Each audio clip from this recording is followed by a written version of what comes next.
Welcome along to another journey on the London Vlogger podcast with me, Stu, where I take you on some of London's most famous and lesser known walking routes to discover the capital's history and sights. If you'd like to read all my walks, they're available at www.londonvlogger.com. And don't forget to subscribe to this podcast on Apple Podcasts, Spotify, YouTube, Google Podcasts or SoundCloud. Today's walk explores the more east side of the capital, uncovering some of the lovely parts that it has to offer, as well as a beautiful walk along the stretch of the River Lea. My walk begins at Hackney Downs, takes me via Clapton and Millfields Park, before a riverside stroll and ending at Springfield Park.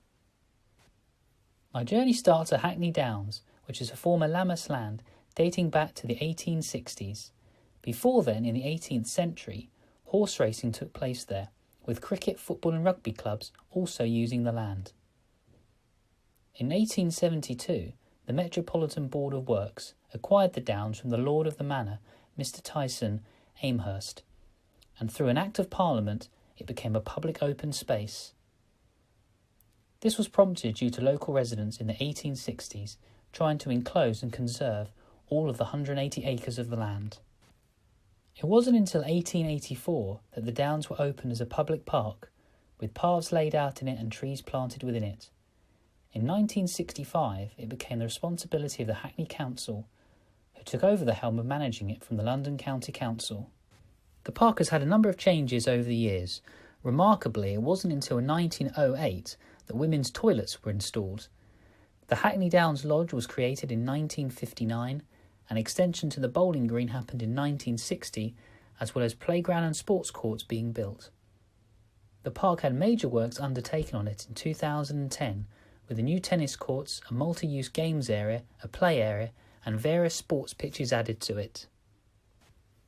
It does have that real park feel about it, which makes it very different to other parks such as Hyde Park and Green Park, with the sporting element within it. A perfect place to enjoy a peaceful lunch or a run, or just to walk the dog. A walk past Hackney Downs Overground Station takes me to the cute Clapham Pond, which has existed there since the 1600s and was re-landscaped in the late 1800s for public use. The pond has been awarded the Green Flag Award, which is given to the best green spaces in the country. It's quite a distinct feature of Clapton, having this pretty pond amongst the shops, roads and houses. The pretty bridge going over the water reminds me slightly of Claude Monet's painting, The Water Lily Pond. Quite the contrast in scenery, but I'm sure if you see it, you can see where I'm coming from. Through the houses of Clapton, I come across the Millfields Park, and at the end of the park, I join the River Lea. The Lea Valley Walk is 50 miles or 80 kilometres long, between Lea Grave, which is the source of the river near Luton, all the way to the Limehouse Basin near Canary Wharf. The walk, which opened in 1993, can be split into 4 stages: Lea Grave to Hatfield, Hatfield to Broxbourne, Broxbourne to Lea Bridge Road, which is near the Walthamstow Marshes, and Lea Bridge Road to the Limehouse Basin. Within the 50-mile stretch, 18 of these are within London's boundaries, and you pass through areas including Walthamstow, Tottenham Hale and Bow. I joined it at stages 3 to 4. However, one day I would love to do the entire stretch. The Lea marked the boundary between pre-Roman tribal territories and later formed the frontier between Alfred the Great's land and the Danelaw. Recently it has become the transition between Middlesex and Essex and still forms the boundary between Essex and Hertfordshire to the north. I must say, walking along this stretch of river is up there with one of my other favourite walks along the Regent's Canal, as it has the same beautiful river features. Crisp blue water as far as the eye can see, pretty houses on the route, wonderful reflections in the water, plenty of canal boats, and an abundance of greenery, with the marshes in between the river and the towpath. It's so peaceful walking through it, and I'm very jealous of the people who have a riverside view from their windows.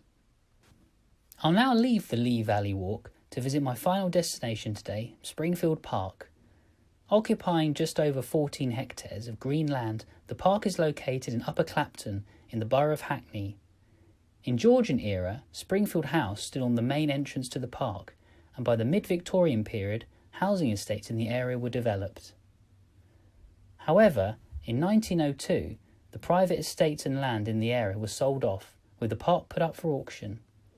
A group of local businessmen saved the park, and eventually the London County Council took over the responsibility of it, and in 1905 the park was open to the public. I've discovered many parks on my walks, and they all have their own unique features. Springfield Park has a really steep hill and incline, something not seen in many areas of London, with the backdrop of the River Lea behind it.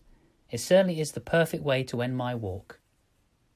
I hope you've enjoyed joining me on this walk, and if you have any memories of London or you want to get in touch for any reason, you can email me at londonvlogger@gmail.com or message me on social media. I'm at London Vlogger on Facebook, Twitter, Instagram and YouTube. Well, thanks for joining me, and don't forget to subscribe to this podcast on Apple Podcasts, iTunes, Spotify, YouTube, Google Podcasts or SoundCloud. Until next time, stay safe and well, and I look forward to you joining me on more of my walking adventures soon.